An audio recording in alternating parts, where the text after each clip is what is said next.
নমস্কার। ভাগ্য খারাপ হওয়ার কিছু কারণ হচ্ছে আপনি একটু হাতে কখনো রান্নাঘরে বাসনপত্র ধরবেন না।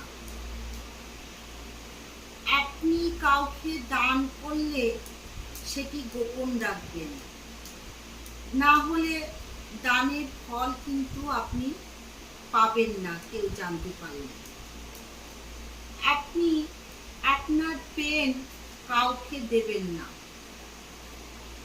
ঘরে হোক বাইরে হোক কখনো মহিলাদের অপমান করবেন না, এতে মা লক্ষ্মী অসন্তুষ্ট হয়। প্রাচীনকালে থেকেই বলে আসছে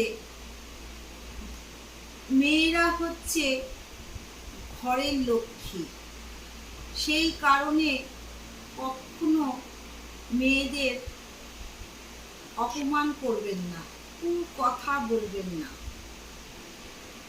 আপনি কত আয় করেন, আপনার কত ব্যাংক ব্যালেন্স আছে, আপনার কত ঋণ আছে, এই কথা কাউকে বলবেন না।